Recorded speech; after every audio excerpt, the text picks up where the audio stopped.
الحمد للہ رب العالمین والصلاة والسلام علی سید الانبیاء والمرسلین اما بعد اعوذ باللہ من الشیطان الرجیم بسم اللہ الرحمن الرحیم قال اللہ تبارک و تعالی فی الکلام المجید وما ارسلناک الا رحمتا للعالمین آمنت باللہ صدق اللہ مولانا العظیم الصلاة والسلام علیک یا سیدی یا رسول اللہ الصلاة والسلام علیک یا سیدی یا حبیب اللہ الصلاة والسلام علیک یا سیدی یا نبی اللہ وعلی آلک و اصحابک یا نور اللہ۔ محترم ثنا خان مصطفیٰ، محترم بزرگوں، محترم دوستوں، محترم ساتھیوں، پیارے پیارے بچوں، السلام علیکم ورحمۃ اللہ وبرکاتہ۔ الحمدللہ بڑی خوشی کی بات ہے کہ آج اس گلی کے نوجوانوں نے مل جل کر رئیس بھائی ہیں ہمارے، سلطان بھائی ہیں، ریاض بھائی ہیں، زاہد ہیں، اور مطلب بہت سارے لوگ کہ جن کے مجھے نام بھی نہیں معلوم، ان سب نے مل کر پیارے آقا صلی اللہ تعالی وسلم کی پیاری پیاری محفل سجائی ہے۔ اللہ تعالیٰ ان نوجوانوں کو جو ہے جزائے خیر عطا فرمائے۔ پچھلے سال بھی سجائی تھی، اس سال بھی سجائی ہے۔ امید ہے کہ انشاءاللہ جب تک زندہ ہیں اسی طرح یہ محفل جو ہے سجاتے رہیں گے۔ اللہ تعالیٰ توفیق عطا فرمائے۔ اس کے علاوہ جتنے بھی بھائی اس پروگرام میں آئے بیٹھے ہوئے ہیں، اپنے قیمتی وقت کو نکالا ہے، اللہ تعالیٰ ان سب کو بھی جزائے خیر عطا فرمائے۔ اور امید کروں گا کہ سب بھائی تسلی سے، تحمل کے ساتھ جس طریقے سے اب تک بیٹھے رہے، امید ہے بیان کے دوران بھی بیٹھے رہیں گے اور ذوق کا مظاہرہ کریں گے۔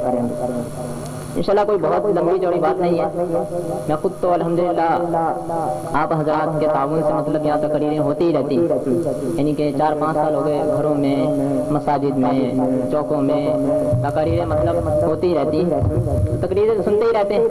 اصل مقصد ہے اپنی حاضری لگا دینا اور اللہ اور اس کے رسول کو راضی کر لینا۔ میرے پیارے پیارے بھائیو، ماہ ربیع الاول کا مہینہ جاری و ساری ہے، آج اس کی 8ویں تاریخ ہے۔ یہ وہ مبارک مہینہ ہے کہ جس مہینے میں آپ کے اور میرے آقا صلی اللہ تعالی علیہ وسلم 12 تاریخ کو پیر کے دن اس دنیا میں تشریف لائے۔ میرے پیارے پیارے بھائیو، ماہ رمضان میں بڑی فضیلت ہے۔ ماہ رمضان میں ایک وہ رات ہے جسے لیلۃ القدر کہتے ہیں، جو 1000 ماہ سے بہتر ہے۔ فرض پڑھو تو 70 فرضوں کا ثواب ہے، نفل پڑھو تو فرائض کا ثواب ہے۔ یہ سب فضیلتیں اپنی جگہ، اور اس پر اتفاق ہے کہ ماہ رمضان جو ہے یہ سب مہینوں کا سردار ہے۔ اسی طرح الجمعۃ سید الایام، جمعہ جو ہے یہ سارے دنوں کا سردار ہے۔ یہ اپنی جگہ ایک مسلمہ حقیقت ہے، لیکن افسوس کا یہ کہنا کہ ماہ ربیع الاول یہ سب مہینوں کا سردار ہے اور پیر کا دن یہ سب ہفتے کے دنوں کا سردار ہے۔ اب اس کے لیے دلیل یہ دیتے ہیں کہ یہ ساری بہاریں جو ہمیں ملی ہیں یہ پیارے آقا کے دم قدم سے۔ اگر 12 ربیع الاول کو پیر کے دن پیارے آقا صلی اللہ تعالی علیہ وسلم دنیا میں تشریف نہ لاتے تو نہ تو ہمیں جمعہ ملتا نہ ہی ہمیں رمضان ملتا، یعنی یہ سارے ان کی دم کی بہاریں ہیں۔ اسی لیے تو عاشق نے کہا، نثار تیری چہل پہل پر ہزاروں عید ربیع الاول، نثار تیری چہل پہل پر ہزاروں عید ربیع الاول، سوائے ابلیس کے جہاں میں سبھی تو خوشیاں منا رہے ہیں۔ 12ویں تجھ پر نثار، ہر مہینہ ہر ہی سال، 12ویں تجھ پر نثار، ہر مہینہ ہر ہی سال، پیر پہ سب دن فدا آئے پیارے مصطفیٰ۔ پیر کا دن یہ بڑا ہی فضیلت والا ہے۔ پیارے آقا صلی اللہ تعالی وسلم کی ولادت پیر کے دن ہوئی، آپ صلی اللہ تعالی علیہ وسلم پر پہلی وحی جو ہے غار حرا میں پیر کے دن نازل ہوئی. اسی طرح پیر کے دن پیارے آقا صلی اللہ تعالی علیہ وسلم نے جو ہے مکے سے مدینے ہجرت کی. اسی طرح پیر کے دن پیارے آقا صلی اللہ تعالی علیہ وسلم نے اس دنیا سے پردہ فرمایا. بڑے خوش نصیب ہیں وہ لوگ جن کی ولادت ربیع الاول میں ہوتی ہے، بالخصوص پیر کے دن ہوتی ہے. تو یہ ساری بہاریں پیارے آقا کے دم قدم سے. قرآن ملا ان کے در سے، ایمان ملا ان کے در سے، ارے رحمان ملا ان کے در سے، وہ کیا ہے جو ہم نے پایا نہیں. محترم پیارے پیارے بھائی، سب انہی کی دم قدم کی بہاریں. پیارے پیارے بھائیو، اللہ کے کلام قرآن سے ایک میں نے آیت پڑھی. اللہ نے ارشاد فرمایا وما ارسلناک الا رحمتا للعالمین. اے محبوب، ہم نے آپ کو سارے جہانوں کے لیے رحمت للعالمین بنا کر بھیجا. اللہ نے اپنے لیے کیا فرمایا سورہ فاتحہ میں؟ الحمدللہ رب العالمین. سب تعریفیں اس اللہ کے لیے ہیں جو سب جہانوں کا پالنے والا ہے. اپنے لیے فرمایا رب العالمین. جب باری آئی محبوب کی تو فرمایا رحمت للعالمین. اب اللہ تبارک و تعالی جس جہاں کا پالنے والا ہے اس جگہ پر پیارے آقا صلی اللہ تعالی وسلم کی رحمت ہے. اب ظاہر اللہ سارے جہانوں کا پروردگار، سب جہانوں کا پالنے والا ہے، تو جہاں اللہ کی ربوبیت ہے وہیں اللہ کی رحمت موجود ہے. اور پیارے آقا صلی اللہ علیہ وسلم کی رحمت، اس کا تو بیان ہو ہی نہیں سکتا. ایک ماں اپنے بچے سے کتنی محبت کرتی ہے، اس کا اندازہ ہم اور آپ نہیں لگا سکتے. ایک ماں ہی سمجھ سکتی ہے اس کے دل میں بچے کی کتنی محبت ہوتی ہے. کہ سردیوں کی سخت رات ہوتی، بچہ جب پیشاب کر دیتا ہے تو ماں خود گیلی جگہ سو جاتی ہے لیکن بچے کو سوکھی جگہ سلا دیتی. اتنی محبت ہے، باپ نہیں کر سکتا لیکن ماں کو اللہ نے یہ مطلب طرف رکھی ہے، اس میں یہ سوچ رکھا اگر ایسا نہ ہو تو بچہ پل بھی نہیں سکے. لیکن علماء فرماتے ہیں کہ ایک ماں اپنے بچے سے کتنی محبت کرتی ہے، لیکن پیارے آقا صلی اللہ تعالی وسلم ہم مسلمانوں سے، ہم غلاموں سے ایک ماں سے کئی گنا زیادہ محبت کرتے ہیں. میرے پیارے بھائیوں، آپ صلی اللہ تعالی علیہ وسلم واقعی رحمت للعالمین. کیونکہ جب آپ دنیا میں نہیں آئے تھے تو دنیا کی کیا حالات تھے. خطہ عرب کہ جس میں 4000 سال سے نبی نہیں آیا تھا.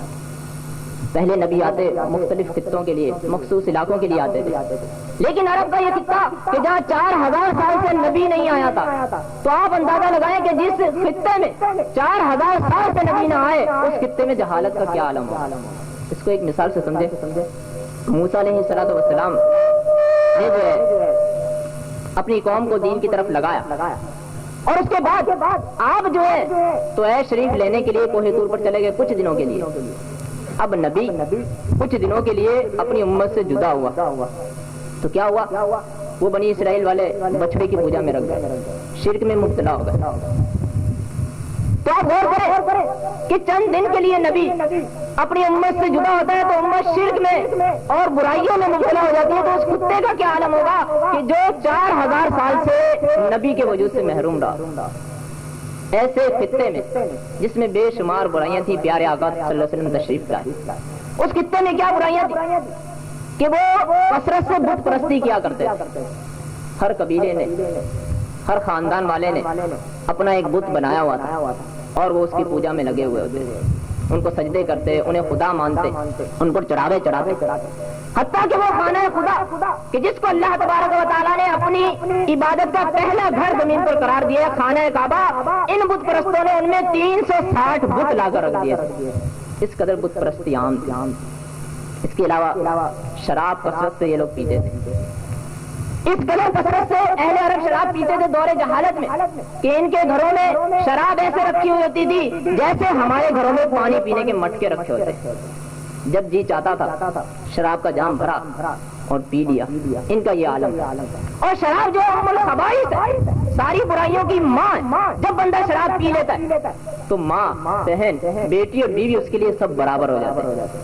یعنی ایسے ہی خمار چڑھتا بندے، کچھ سمجھ میں نہیں آتا، انسان درندہ بن جاتا اور شراب ہی کے نشے میں قتل بھی ہو جاتا اور زنا کا فعل بھی سرزد ہوتا ہے. ان جو سزائیں دیتے ہیں بالخصوص پولیس والے، ان کے بارے میں مطلب آتا ہے کہ یہ لوگ جو ملزموں سے اگلواتے ہیں، تو اب ان پہ جو جبر کرتے ہیں، اگر بندہ مطلب ظاہری آدمی نہیں کر سکتا تو یہ شراب وغیرہ مطلب پیتے ہیں، اور اس کے بعد جو ہے مطلب جو ہے ایک کیفیت تاری ہو جاتی ہے، بندے میں رحم کا مادہ یہ ختم ہو جاتا ہے۔ اسی طریقے سے جو بھی، خالی ایک شعبے کی بات نہیں، جو بھی شعبہ ہے، جو بھی اپنے مطلب کسی کو سزا دینی، تو اگر ظاہری حالت میں دے گا تو رحم آ جائے گا۔ وہ شراب پی لیتا ہے تو شراب پینے کے بعد بندے کو ایسا خمار چڑھتا ہے کہ وہ درندہ بن جاتا ہے۔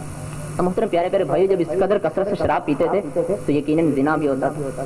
یہ سارے کے سارے معاملات ہوتے۔ اس کے علاوہ پیارے پیارے بھائی، اہل عرب جو ان میں جنگ و جدل جاری رہتا تھا، بہت زیادہ لڑتے تھے، اور کسی بڑی بات پہ نہیں لڑتے تھے، چھوٹی چھوٹی سی باتوں پر یہ لڑ پڑتے تھے۔ بات کیا تھی کہ بھائی اس خاندان والے نے اس کنویں سے پہلے پانی کیوں بھر لیا، بس اسی پہ جنگ چھڑ جاتی۔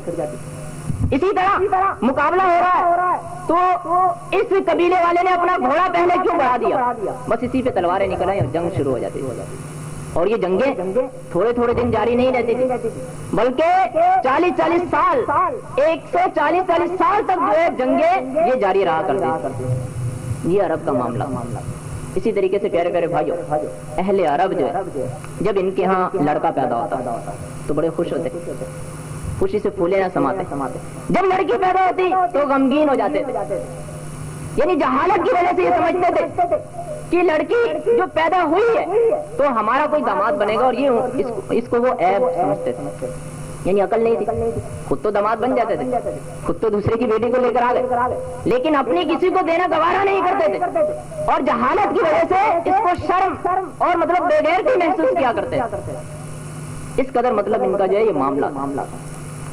آج الحمدللہ ہم مسلمان ہیں، دور عرب جیسی جہالت تو ہم میں نہیں، لیکن کچھ نہ کچھ چیز ہم میں بھی پائی جاتی ہے۔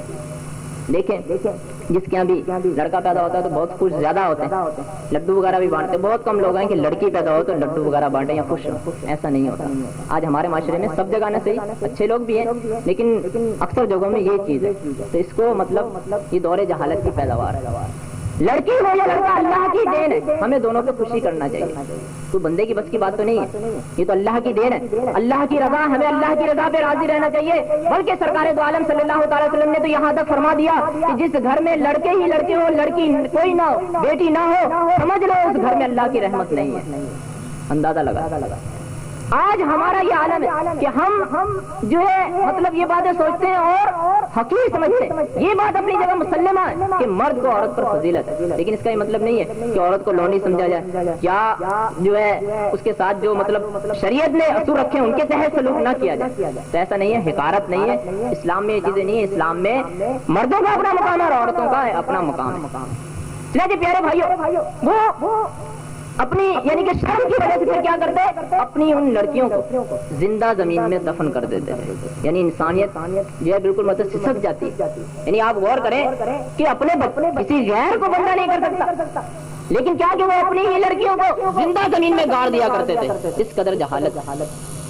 یہی نہیں پیارے پیارے بھائیوں، جب عرب میں ظاہر ہے یہ ساری کی ساری برائیاں تھیں، جس جگہ برائیاں عام ہو جائیں، گناہ عام ہو جائے تو اللہ کی رحمتیں برکتیں ختم ہو جاتی ہیں۔ تو یہی کچھ اہل عرب کے ساتھ ہوا کہ غلہ اور پانی کی جو ہے فراوانی کم ہو گئی، 3 سال سے بارش نہیں ہو رہی تھی۔ سرکار دو عالم صلی اللہ تعالی وسلم کی ولادت سے 3 سال پہلے مسلسل بارش نہیں ہو رہی تھی اور قحط کا سما تھا۔ اسی طرح پیارے پیارے بھائیوں، فارس کے اندر ایک آگ جلی ہوئی تھی جو 1000 برس سے روشن تھی، اس کو بجھنے نہیں دیا جاتا تھا، خوب اس پہ مطلب لکڑیاں وغیرہ ڈالی جاتی اور اس کو یعنی کہ جلا کر رکھتے تھے، اور لوگ اس کے سامنے سجدے کرتے۔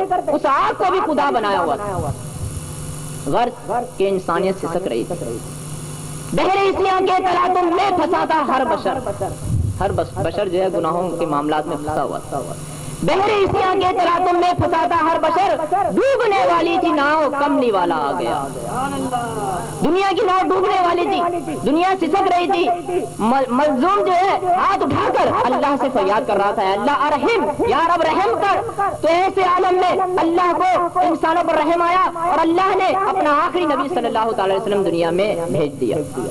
12 ربیع الاول کو پیر کے دن صبح صادق کے دن رات آ رہی تھی، رات یعنی کہ جا رہی تھی، دن آ رہا تھا، اس ٹائم میں پیارے آقا صلی اللہ علیہ وسلم کی ولادت ہوئی۔ آپ اندازہ لگائیں یہ سارے کے سارے حالات، اس قدر مطلب جہالت۔ پیارے آقا صلی اللہ علیہ وسلم کی جب ولادت ہوئی، ولادت ہوتے ہی دنیا میں انقلاب آنا شروع ہو گیا۔ کہتے ہیں کہ جب پیارے آقا صلی اللہ علیہ وسلم دنیا میں تشریف لائے، ولادت مصطفیٰ صلی اللہ علیہ وسلم ہوئی، تو وہ بت 360 کہ جو خانہ کعبہ میں رکھے تھے، ولادت مصطفیٰ کی برکت سے سب منہ کے بل گر پڑے۔ وہ آگ کہ جو 1000 سال سے روشن تھی، اسے بجھنے نہ دیا جاتا تھا، لیکن ولادت مصطفیٰ صلی اللہ علیہ وسلم کی برکت تھی کہ وہ آگ جو ہے بالکل ٹھنڈی ہو گئی۔